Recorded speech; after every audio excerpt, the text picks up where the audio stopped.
Welcome back to the Autoblog podcast. I'm Greg Migliore. Joining me today is our senior editor for all things green, Beltz Snyder. What's going on? Hey, it's going. We are tense times here at the Snyder household with a new child on the way. They're on the way. And we're recording this on election day. We thought we'd just raise the drama as much as we possibly could. Yeah. So we're going to talk politics for about an hour. I'm kidding. We're not. Right. Yeah. Everyone will love that. No, but we are going to talk minivans, the Toyota Sienna minivan, which is a good thing to test out when, hey, you might be adding to the family. So hear John's take on that. And then kind of the other realm, we've got a luxury car. This is a Genesis G80. I think this is really interesting. I think Genesis is doing some really good things right now. They offer you a lot of value in a lot of different segments, actually. But it's still a Genesis. So, that kind of pluses or minuses there. It's got a fun show here for you. Our new segment is we're going to talk about this list of, it's based on like a SEMA concept. There is no SEMA this year, but Chevy dropped an eCrate into a 70s K5, which is amazing. So if you like Blazers, things like that, this is, I think, more like the real generation for me for the Blazer, not the Trailblazers that came along later that did not seem to live up to what I thought a Blazer should be. I think you might agree with me, John. Yeah. All right, cool. So we'll talk about the eCrate list. You really got to get into the nitty gritty with that. And Jim Farley, the CEO of Ford Races. What do you think of that? Well, we're going to talk about that. Lastly, we will spend your money. We've got a good one. So let's go. Tell me about the Sienna. I have not driven one since I moved from one apartment to another apartment. I was a single man, no children. This was nearly a decade ago. That's the last time I drove a Sienna. So, the total life changes for me. It was starting to feel pretty old, that last generation. So I was glad to get into this new one and drive it around. The biggest thing, I think, besides maybe the styling, it's kind of that's sort of front and center when you first see it. But when you're driving it, the biggest thing is it's a hybrid now. Traditional hybrid, no plug like the Pacifica hybrid, but just a traditional hybrid, using Toyota's tried and true hybrid system. You can get it all-wheel drive, which is cool too. Basically it's a minivan, and there's the Pacifica, and there's the Honda Odyssey, and now there's the new Toyota Sienna, which competes more closely with those more recently refreshed models. It does things a little differently than both of those. Again, the styling, this one, depending on what angle you look at it, it looks a little bit more SUV-ish, which I think Toyota did a good job with it. That's that's my personal opinion. I know a lot of people out there think it's ugly as hell, but it's hard to make a minivan look good. I feel like they did a pretty good job with that. Inside, the second row's captain's chairs have these super long sliding seats. They slide forward and back, a total of 25 inches of travel. They had to sort of redesign the seats to sort of slip around that rear wheel well. But it just makes it super roomy without having to take the seats out. And the seats are more comfortable than, say, the stow and go seats of the Chrysler Pacifica. You can push them all the way up to the front and have a huge cargo area in the rear, or you can push those captain's chairs back and give the second row passengers a ton of legroom. They offer an ottoman, sort of a little leg rest that flips up. My car didn't have that, sadly, but Toyota's got their own sort of take on the minivan, and it's this super economical 36 miles per gallon combined, Toyota's estimating, or 35 with all-wheel drive, which is pretty fantastic. So you don't have to make a lot of trips to the gas station. And if you don't want to worry about a plug, I think plugs are cool. You don't have to worry about that. So yeah, it's a really nice minivan. Some of the materials inside aren't quite as nice as the Pacifica or even the Odyssey. The seats are nice though. Seats are really nice, and you can get heated rear seats. I mean, this thing's got a lot of stuff. It's got a vacuum. Well, actually, I think they're having some supply issues with the vacuum, but they were going to try and take a cue from Honda and put a vacuum in the car, as well as there's a little fridge box. That's the other thing that's going to be maybe a late availability due to supply issues. But yeah, behind the center console for the second row, there's a little refrigerated unit that you can stash a few cold beverages or yogurt or whatever for the kids in there. But yeah, cool. A little bit underpowered maybe in some cases, but like I said, tons of fuel economy. So I think if you want something that's all-wheel drive and efficient, this is the minivan for you. I think, you lay out a really strong case for it, for sure. All-wheel drive, you get that Toyota quality, you get the... Yes. It sounds like there's a lot of cool things like refrigerator, fridge, stuff like that. Just really brighten up a minivan. The fridge was a fridge or a freezer that was in the Ford Flex a while ago. Stuff like that is cool, and it makes driving a minivan a little less, as much of a slog for some people. Now, I like minivans. I like the Pacifica. I think it drives great. I think it's the best driving vehicle in segment, specifically the hybrid. You get all those batteries that really give it a nice center of gravity, nice interior. I think it's a little dressier than the Honda and the Toyota, simply because certainly feels like, Chrysler, you could argue, is a premium brand. Obviously, it's a little, it's a historic brand. If you know what I'm trying to say, they're not selling a ton of cars. They don't quite have the sheen they used to, but Chrysler is a premium brand. Dodge would be more of the direct competitor to Honda and Toyota. So I think it's natural for that interior to be a little bit nicer, like some of the gauges and the materials. I like the Sienna styling. I know that's a little, like you said, it's subjective, but to me, it's like all-wheel drive is important if you're going to look at this segment, because you have a family, all-wheel drive is important. It's, there's other ways around it, like big vehicles that are just so tank-like that you feel secure, or snow tires, of course.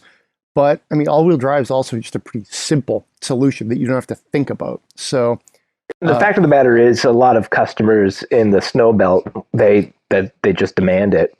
They just want it to have it just for peace of mind.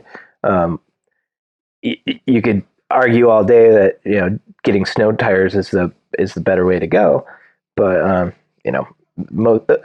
a surprising amount of people just don't want to think about that. So just put an all-wheel drive badge on it and build their confidence, and it certainly felt stable. I took it down some pretty loose gravel roads and whatnot, and I felt perfectly fine on those. I'm sure it would feel good in the snow as well. And Toyota's all-wheel drive, hybrid all-wheel drive system is pretty good. I've driven it and tested it in the Prius and in the Highlander, and good in both of those. Where would you rank the Toyota minivan in regards to the Honda and the Chrysler?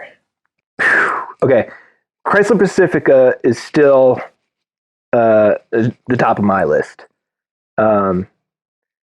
It's really tough because it does different things than the Odyssey. It's got the all-wheel drive. It's got the capability of sliding those seats all the way forward. Honda, on the other hand, has a lot of really nice parenting features. Basically, it's got you can get cabin watch where you can see your child in the back. It's got the seats that slide inward and outward instead of just fore and aft, which is kind of cool.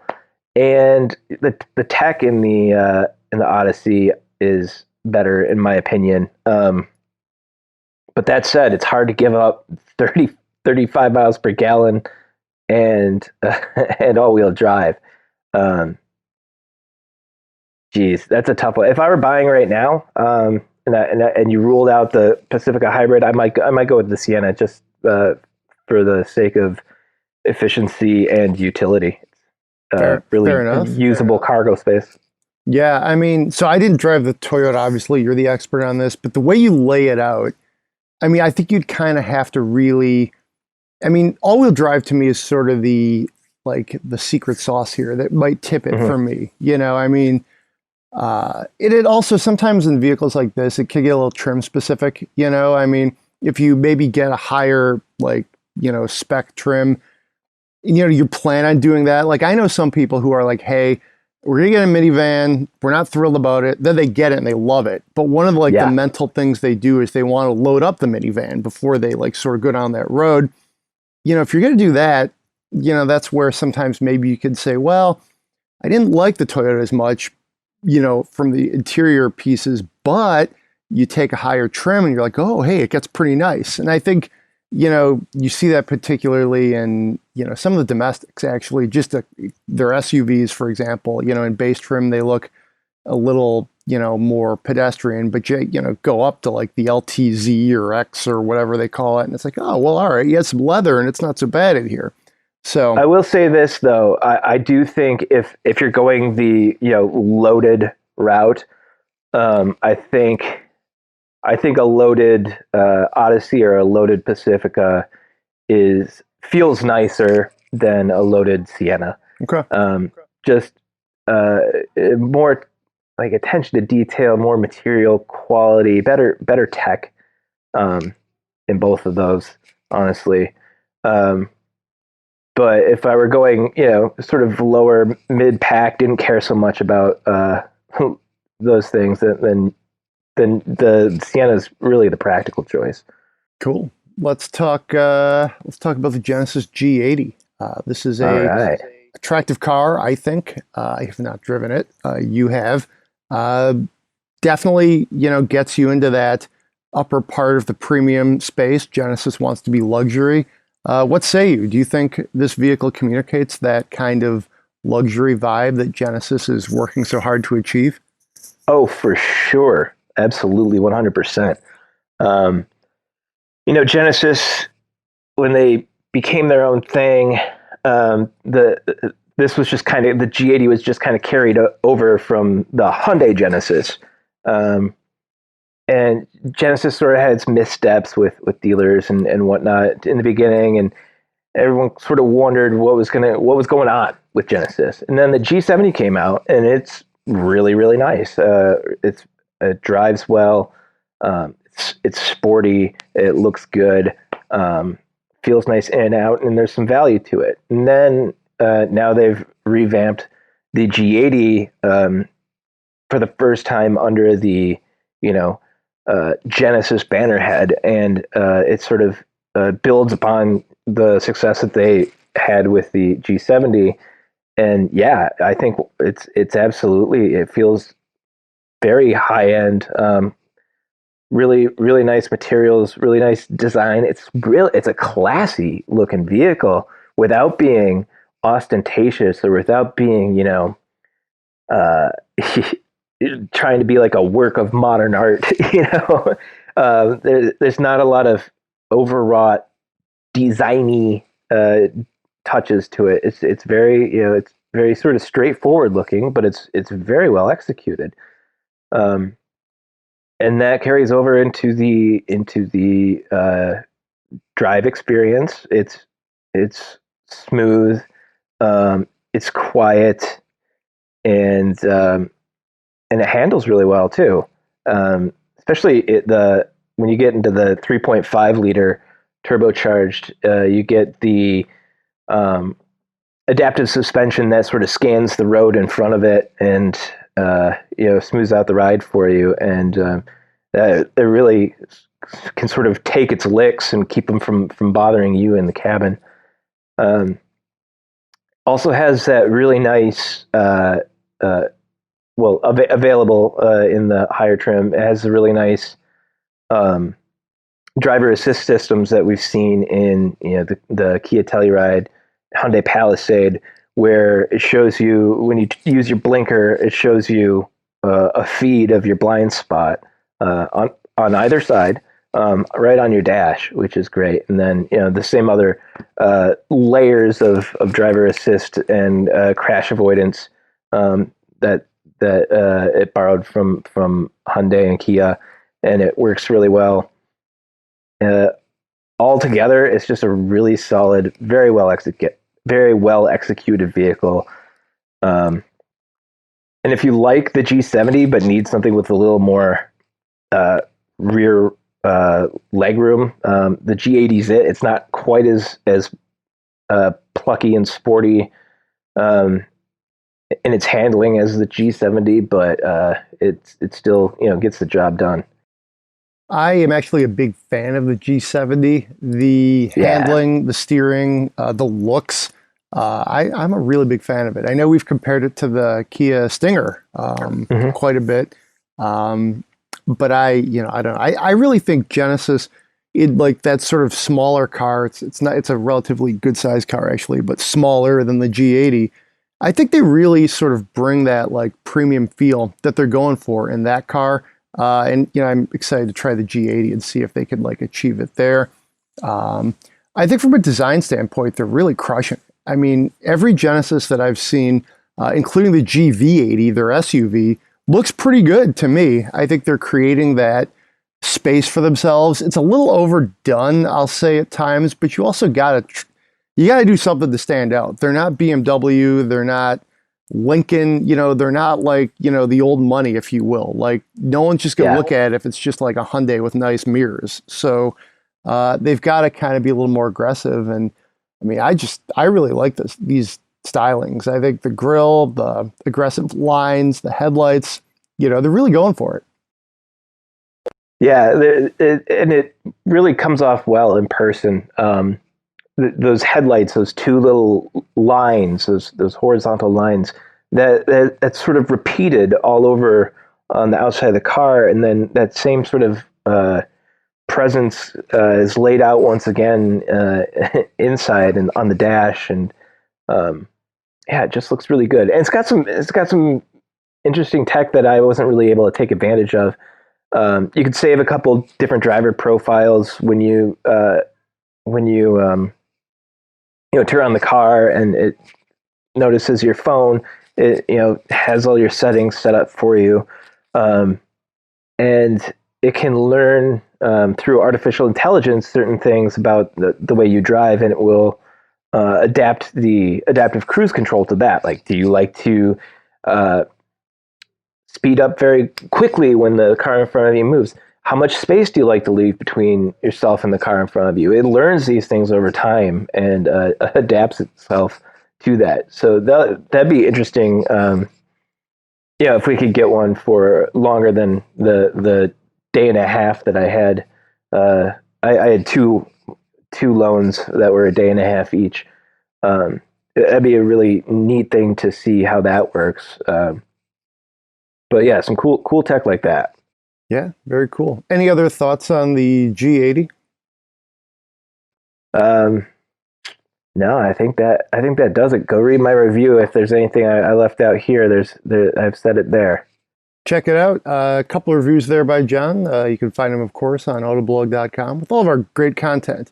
Now, we're going to move on to I'm not going to call this news, but we'll say this is the features section, if you will, talking about the eCrate restomod options. It was a fun list. This was West Coast editor James Riswick's idea last week. SEMA is totally virtual this year, I believe. And one of the great traditions, I think, is Chevy usually rolls out like one of its older cars from all sorts of eras, and then they drop like an electric conversion kit into it. They call it eCrate now.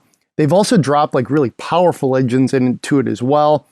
They actually did a 73 Chevelle Laguna, which was one of their more recent crate motors, which really got my attention a couple years ago. But this is hybrid, and I think it's a pretty wild list. Please check that out. If you're listening to this, do head over to the website. It's a good read, especially if you're on the weekend. Tell me about your selection, though, John. You went you'd kind of a deep cut, which I think makes sense. And we'll go through more of the list here because it's just so indulgent and fun. Well, the tricky thing is that battery pack. It's it basically uses the Bolt powertrain, so the motor, 200 horsepower electric motor, and that battery pack from the Bolt. So you got to have something big enough to accommodate that battery pack. So I went with the longest Oldsmobile I could think of on the fly. The generation from 71 to 76 of the Oldsmobile 98.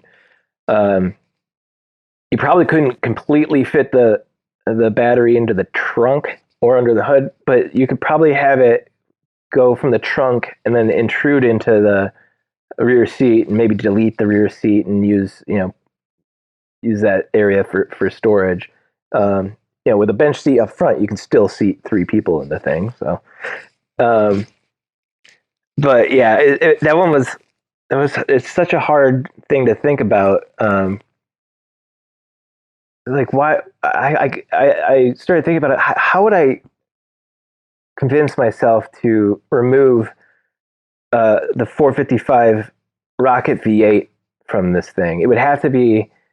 I would probably have to have some other Oldsmobile that I was going to take that engine out of and put it into, because that seems like a really it sounds like a waste of a rocket. But and it's losing a little power. I still think that 200 horsepower might be enough to push this thing around. But it'll be great if when GM starts producing its Ultium powertrains, which have more modular batteries. You could definitely offer a lot more flexibility with electric crate powertrains. With that, you could just sort of package the modules, the battery modules, wherever you had spare space in the car. And not have to accommodate one big, giant, rigid, flat battery pack. The battery pack is tricky. The rest of this powertrain is relatively, you can kind of wedge in different places. I share your sentiments that taking out the 455 Rocket V8 is, I don't know how you do that. And I actually really enjoyed the Delta 98. Growing up in the 80s, there were a lot of those, old, big old Oldsmobiles still kind of lurking, left over from the 70s. I mean, when you think about it, it's only like, you're talking about a 5, 6, 7 year span. It's not like we're like, oh, that car is from 2012, scrap it. But just cars changed a lot in the 80s. It seemed like they got smaller. So to see like, a woolly mammoth, Brachiosaurus, to go through my like dinosaur things here, like a Delta 98 still rolling around in 1989. It was a little different, but there were plenty of them on the road. Long story short, I love the 98. I like the 88. Yeah, it's a cool car, man. I mean, headlights, the dog dish hubcaps. Those attributes were actually something I was talking about regarding the Ford Maverick, which is another kind of weird list we're doing right now. Yeah, I think this is a cool tradition too. Like the K5 Blazer that they restored is great. It's from looks like it's a 77. That's what I'm looking for. And it was, I think, a really obvious choice because of just the bed. There's so much room back there that they could get the the rest of those components and fit pretty well.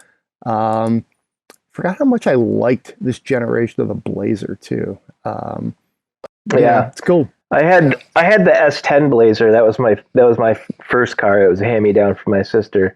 It was the 4-door nice. S10 Blazer, and I loved that thing. But this is where it all started. This is the cool This one kind of competed with the boxy Bronco, which lasted forever. I think that boxy Bronco was underrated too, in many ways. Like I feel like some of these late 70s to early 90s, like trucks and SUVs are going to start to come back. Like we saw it with the Cherokee because people just, that was sort of like an instant classic, with its, boxy styling. I think Robert Cumberford at Automobile, he was their design editor, wrote a column talking about it being like the most perfect SUV shape.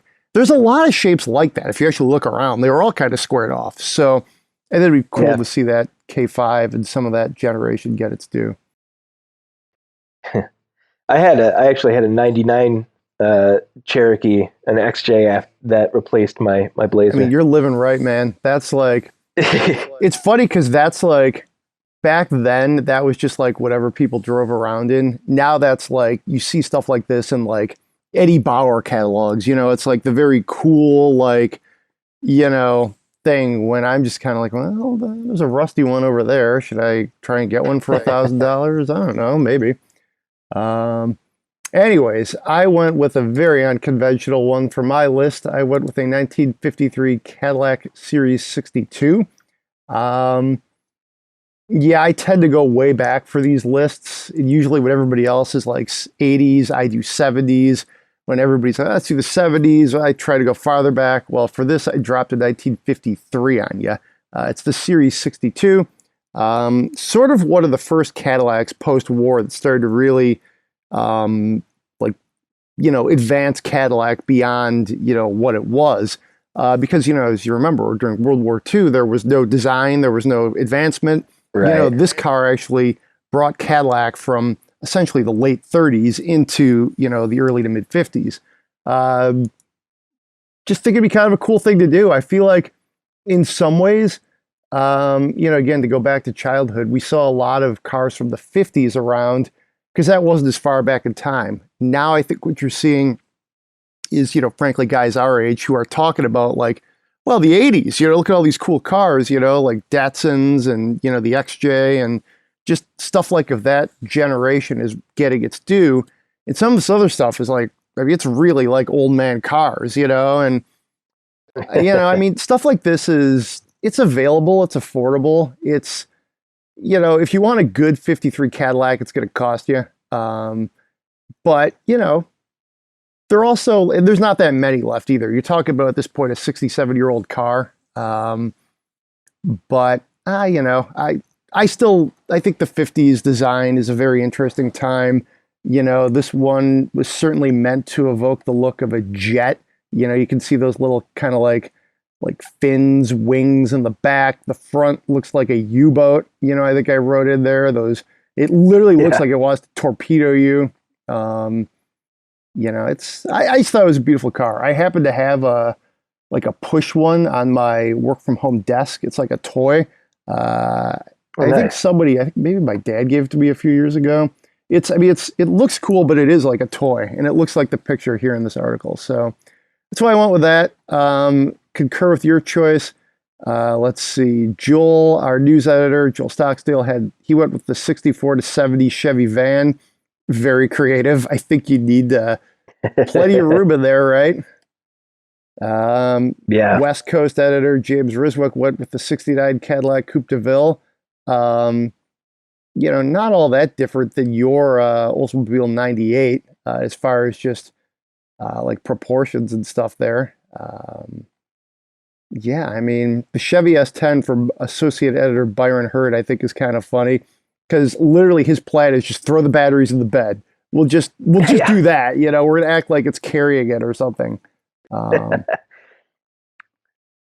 other thing that I thought about, and Joe Lorio chose the Buick Estate Wagon, but I was thinking of a Vista Cruiser.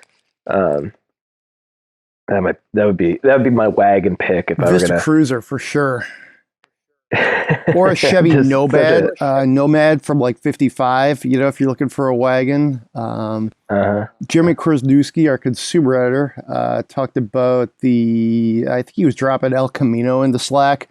he was like, you should go for that. I'm like, no, I don't. The El Caminos have never been a thing I really like. Like maybe if I lived in like California in the 70s and surfed and like wanted that. But I always thought they just did a good job of kind of crapping up the look of a good looking cars, muscle cars, you know, like, I don't know. To me, it's like make it a car, make it a truck. And I think the cars and trucks from that era, they all look pretty good, you know, like don't make it like two things, if you will, this Frankenstein. But that being said, I could drive one of those too. It'd be fun. Cool list. You should definitely check it out. Head over to Autoblog, where we have that. And, plenty of other, news on like what is sort of SEMA this year. There's some super stuff, an open top one conversion. There's some Tacoma stuff, plenty of stuff about the Jeep Gladiator. The show is virtual this year, but that hasn't stopped automakers, or at least some of them, from kind of rolling out different, like just the concepts they were going to do. I like cool. It's cool. I like the Toyota Tacoma with the trailer that's a Toyota Tacoma bed. Yeah. I think that's pretty clever. Yeah, I think that that makes a lot of sense, actually. Have you ever been to SEMA? Random side note. I have not, no. Cool. Yeah, I have gone. I actually had a really long streak going there, probably from 08 through probably 17-ish, maybe 16.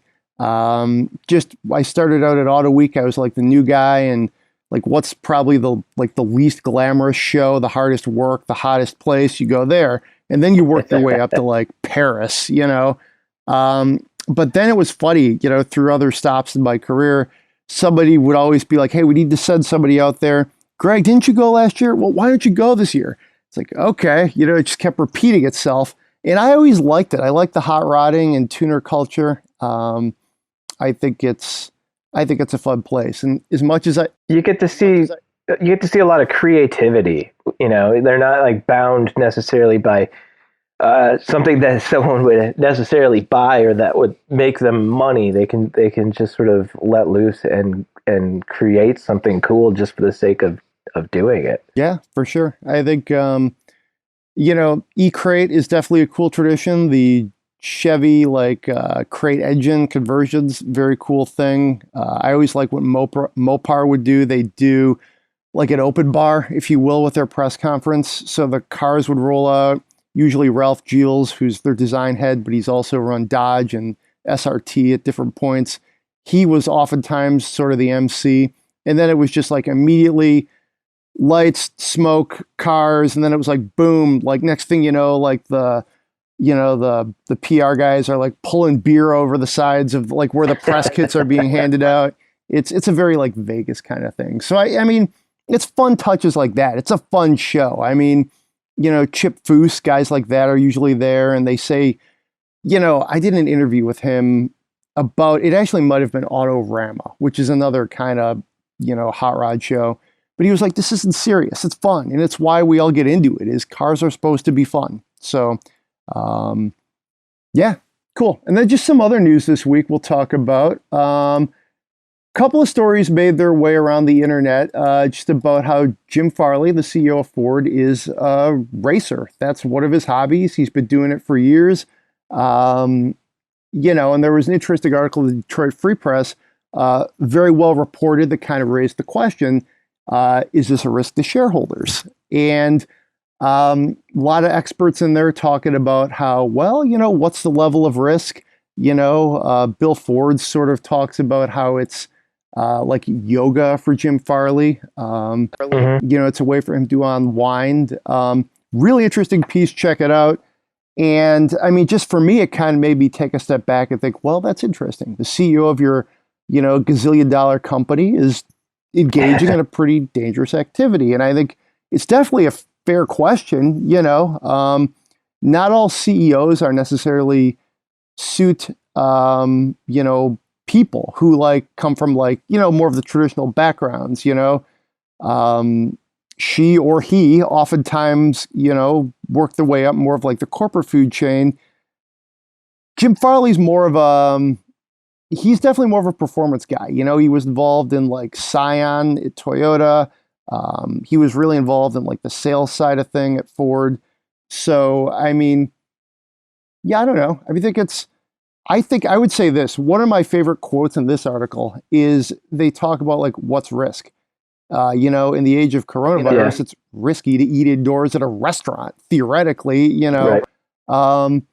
So, I mean, I think that's my opinion, and I think everybody's welcome to disagree, is that, if it ultimately stuff like this probably makes him a better CEO because it lets him like free his mind. And that's who he is. If you didn't want somebody who this was a part of them, go hire somebody else, So, I mean, I think it's a fair question to raise. I mean, professional athletes in their contracts will have things written in like you can't play basketball in the off season if you're like a football player or something, or you can't ride motorcycles, that sort of thing, because it's like, well, if we're going to pay you $10 million to play right field for the Mets or something, we don't want you riding Harleys, up the 101 or something. So I think it's a really interesting question. I know Akio Toyoda at Toyota is a racer. I'm pretty sure like Mark Royce and Dan Ammann, General Motors executives, have done, like, they like to push cars to their limits. I don't know if they like professionally race as I think about it, but I mean, I was in a car with, I think, Dan out at a racetrack in the desert in Nevada when they were trying to show off one of the really hot Camaros. So, I mean, it is an interesting question when you look at like sort of like shareholder value and risks versus like, well, it's also a car company, and car companies generally try to go fast. So, I mean, I would kind of boil it down to just saying, yeah, I think it's okay. It's different for each circumstance, but I think in this case it works. It's a totally fair question to ask too. I mean, what do you think? My thinking is, that decision is sort of between him and his family, and if his family's okay with him racing, as or other risks, then it's fine. Especially because it's a car company. This is what his customers are doing with the cars, and it's a great way to understand your product, the culture in which you're selling your product. And yeah, I think it's perfectly fine.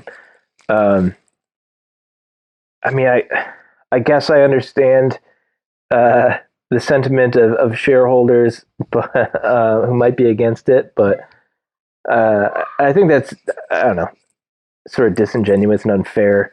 I feel like let the man live his life, especially if it's, this is a passion of his. This is something.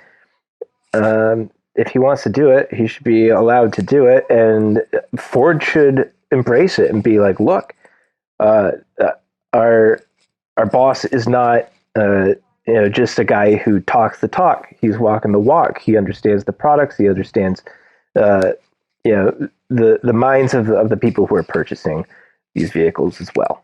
So I think it's one cool. of the interesting things is that he sounds like he started competing relatively later in life. We have a nice piece put up earlier in October. It was kind of cool, actually. I think in some ways, like the Free Press piece came out and kind of raised the question.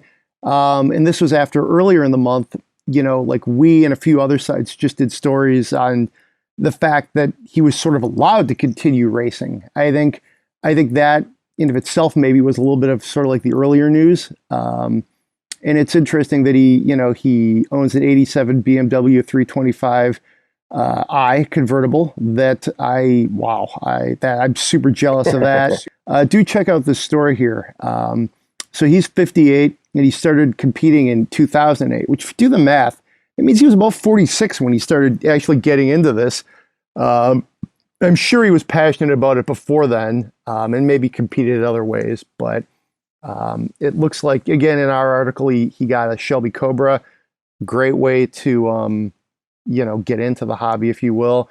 Races, he has a 66 GT40, which is one of my favorite cars of all time. That's awesome. Yeah, I mean, Makes a lot of sense. I actually saw him at the holiday party last year for Ford, and he was in front of me for the valet, and he was just like the sales executive at that point. Not just, he's like the fourth highest guy in the company, but not the CEO, if you will. So, he just kind of was in front of me. And then this like vintage Bronco rolled up, and it was on these like great tires, like just knobby and it was kind of like having this like icy snow, like not the kind of night you really want to drive home in like December. You know what I mean? Like after a long work day, and I was just like, wow, whose car is this? And of course they hand him the keys, like, here you go, Mr. Farley. And I'm like, all right, that's cool. That's pretty sweet, And I think I was in like, I don't know, some press car that was not nearly as cool. And frankly, take away like the vintage element of that Bronco.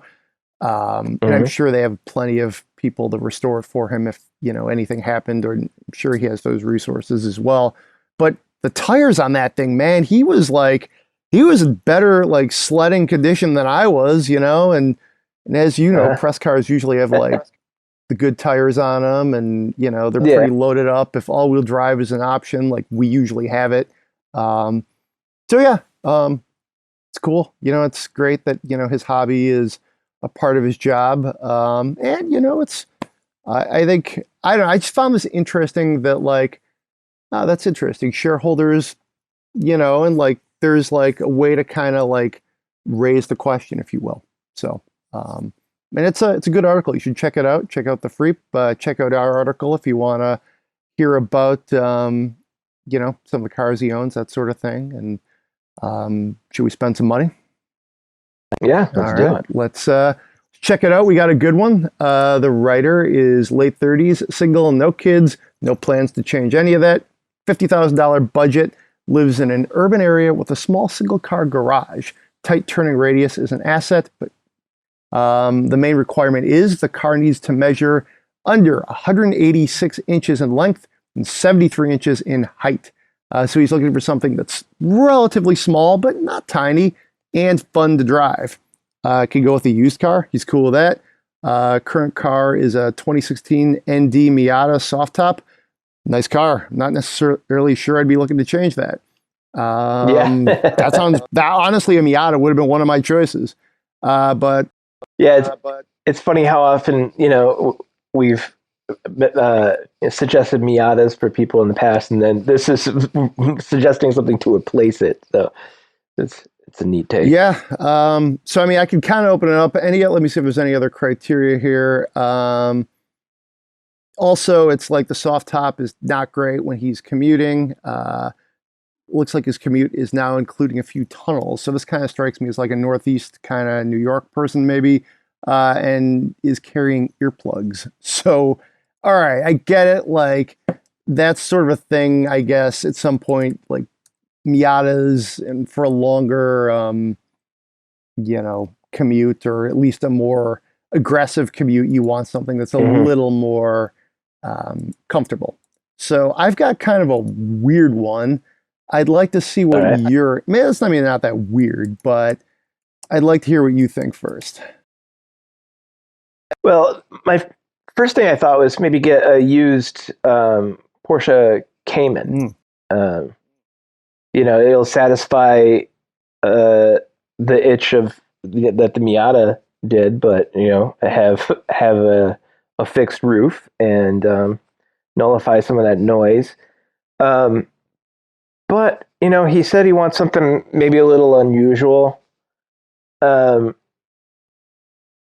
then I started thinking maybe an Audi TT. You don't see a lot of those. But then I thought, if you're going to get an Audi TT, why not just get a Supra? You get the new Supra with the you can't get the 3.0 under 50,000, but you can get a base Supra or and option it up a little bit within that price range, and you don't see many of those either, and it'll fit in your garage, and it'll be fun. I think that's a good option. I would go with, based on just performance dimensions, I would get 2 Chevy Cobalt SSs. Get 2 of them. I'm kidding. I would not do that. I did drive the Cobalt SS way back in the day and the HHR SS. As we listen, I'm just really teasing the hell out of this oddball list we have coming your way. By the time you hear this, it's going to be up. So you got to check it out. I'll just tease it out now. But here's what I would go with. I have 2 choices, and they're similar. One is the BMW M2. I just drove it like last weekend. Really enjoyed it. Great steering. I like the looks. I like the spokey wheels. It's kind of a hunkered down car. It's a little expensive. He's saying 50 grand here. This one starts at like 58, almost 59. And the one I had, I believe, was over into the 60s. It had to be. It's like a BMW. You look at it and like they charge you another 3 grand. But it had a brilliant 6-speed manual. The inline 6-cylinder was outstanding. Turbocharged, 405 horsepower. Yeah, I mean, that's tough to beat, especially if you want like a trunk and you want like an actual car. I had a Cayman T, which is essentially all the stuff from the GTS kind of migrated down into the base power plant of the Cayman, which to me, that's all you need. I don't need a lot of horsepower for the Cayman, but some of the extra chassis goodies I thought were pretty good. So that was an interesting one. But again, that one got into the 60s. I think that one was 68. So I'm going to try to bring it all together and say I would go with the used BMW 1 Series M, which you do get more into like the lower $50,000 territory, if you will. They're not easy to find. And frankly, like to get into the low 50s, you're probably going to have to take some miles onto it. Because this one, I think, is already going to be completing. It's sort of like V-shaped thing and kind of start to come back maybe. It's a very desirable car. It wasn't around that long because they went to the M2 and like BMW changed its whole like, you know, like alphanumeric nomenclature there pretty quickly. This car only had a few product cycles, or model years, I should say. It had 1 product cycle. I drove it again probably 8-9 years ago. It was bright orange, beautiful car. It was a lot of fun to drive. It was even more dialed in than the M2, I think. I think it was really a special thing. You know, it's funny when I was first looking at this, that was one thing that I looked up and I tried to Google, like see if I could find any for, you know, decent prices, and you would have to go a little bit higher in the mileage, which might be okay, but that was also one of my first thoughts. That was a fantastic car. I drove that at Monticello Motor Club. Oh my gosh, you are a lucky man. That is outstanding. It was like one of the best drives of my life. That if you can find one in your budget, that car is a knockout. It drives, it makes you feel heroic when you're driving it. And and they only made a handful of them. So you might have a little more trouble finding one within your budget, but boy, if you do, that's a cool one to have. I'm seeing one, I'll just say it's on cars.com. I wouldn't consider them like a big Autoblog competitor either way. So if you Google it, you can find one there. It's a 2001 for about 52 grand. This one has 30-some thousand miles on it.